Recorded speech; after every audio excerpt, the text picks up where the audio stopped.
Hello दोस्तों, स्वागत है आपको हमारे मास्टरमाइंड एक्सप्लेनर चैनल पर। आज हम बताएंगे सिकंदर का मुकद्दर की स्कैम। जो दिखाया जा रहा है वो असल में सच्चाई है ही नहीं, बल्कि सच्चाई को छुपाई जा रहा है। तो चलिए हम कहानी का पर्दाफाश करते हैं। उससे पहले हम कहानी को अच्छी से समझते हैं। कहानी की शुरुआत होती है एक शानदार ज्वेलरी एग्जीबिशन से, लेकिन तभी एक चौंकाने वाली बात होती है। एक आदमी पुलिस को कॉल करके इन्फॉर्म करता है कि एग्जीबिशन में रॉबरी होने वाली है। पुलिस तुरंत अलर्ट हो जाती है, अलार्म एक्टिवेट होता है, लेकिन रॉबर्स बिना वक्त गवाए गोलीबारी शुरू कर देते हैं और आखिर में पुलिस रॉबर्स को ख़त्म कर देती है। लेकिन ट्विस्ट तो तभी आता है जब हमें पता चलता है कि डिवाइन ज्वेलरी के 5 रेड डायमंड्स चोरी हो चुके हैं। टेंशन बढ़ती है और पुलिस एक स्पेशल डिटेक्शन टीम को कॉल करती है, जिसका लीड जसविंदर नाम का ऑफिसर करते हैं। जसविंदर का शक अब 3 सस्पेक्ट पर है, मंदेश, कामिनी और सिकंदर। उनका मानना है कि इन्हीं में से किसी ने हीरे चुराए हैं। जसविंदर तीनों को थाने ले जाता है, जहां इंटरोगेशन का खेल शुरू होता है। अब कहानी 15 साल आगे जंप कर लेती है और जसविंदर को अब पुलिस से टर्मिनेट कर दिया जाता है। लेकिन ये सब होने के बाद भी जसविंदर सिकंदर को ट्रैक कर रहा होता है और उसे कॉल करता है। जसविंदर उससे बोलता है कि तुम सही थे और मेरा इंस्टिंक्ट गलत था, और फिर सिकंदर से माफ़ी मांगता है और उसे अपने एड्रेस पर बुलाता है। आप दोनों मिल के सारी कहानी को डिस्कस करते हैं और लास्ट में जसविंदर सिकंदर को जाने देता है। सिकंदर अब मुंबई से कहीं दूर एक जगह पर पहुंचता है और प्रिया से मिलता है। इसके बाद प्रिया उसे अपने फ्लोरल गार्डन में ले जाती है। प्रिया सिकंदर को एक प्लांट दिखाता है। ये देखकर सिकंदर बहुत खुश हो जाती है। सिकंदर इस प्लांट को अपने साथ लेकर लौट रहा था, तो तभी जसविंदर सिकंदर को गन पॉइंट में लेता है और पहाड़ की ऊंचाई जगह पर उसे लॉक करता है। जसविंदर अब उस प्लांट को तोड़ता है तो उसमें से वो 5 रेड डायमंड्स मिलते हैं। अब जसविंदर अपनी एक्स वाइफ को कॉल करके बोलता है कि वो सही था, कि वो डायमंड्स आरोपी नंबर 3 ने ही चुराए हैं।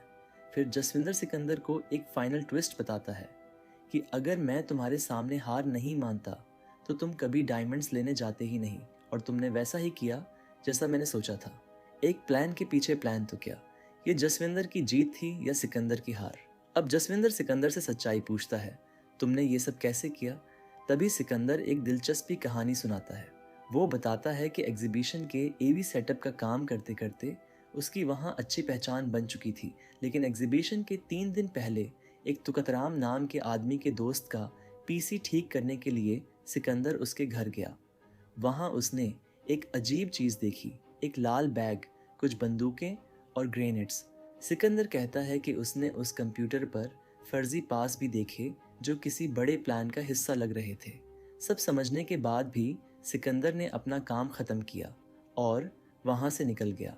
पर क्या ये पहला कदम था एक बड़े प्लान की शुरुआत का? दूसरे दिन एग्जीबिशन में सिकंदर की नज़र वहीं लाल बैग पर पड़ती है। अब थोड़ी देर बाद तुकाराम उसी बैग को ले जा रहा होता है। उसी मोमेंट में सिकंदर को समझ आ जाता है कि ये लोग लूटने का प्लान कर रहे हैं। सिकंदर तुकाराम का पीछा करता है और उनका पूरा प्लान समझ लेता है।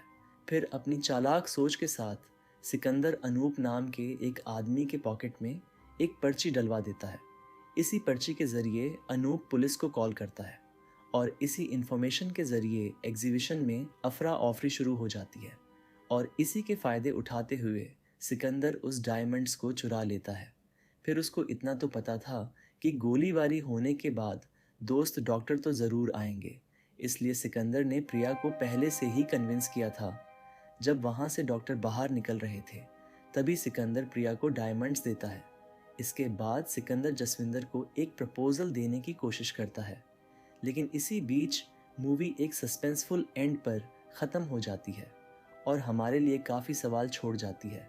तो मूवी के एंड से हम लोगों ये समझ आता है कि ये सिर्फ पहला पार्ट था और दूसरा पार्ट भी शायद जल्द आएगा।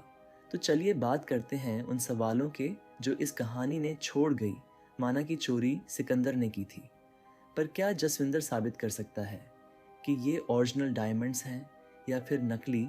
आखिर में जसविंदर को सिकंदर एक ऑफ़र देता है, लेकिन मुझे लगता है कि जसविंदर उस ऑफ़र को कभी एक्सेप्ट नहीं करेगा और वो सिकंदर को सीधा पुलिस स्टेशन ले जाएगा, क्योंकि जसविंदर की नौकरी भी जा चुकी है और उसकी इमेज भी पहले से ख़त्म हो चुकी है। लेकिन जसविंदर अपनी खोई हुई इज्जत और नौकरी को वापस पाने की कोशिश ज़रूर करेगा। पर असली खेल तो तभी शुरू होगा जब हमें पता चलेगा कि असली रेड डायमंड्स किसने चुराया होगा। सो आपको ये वीडियो कैसा लगा? आपकी राय हमें कमेंट सेक्शन में ज़रूर बताएं।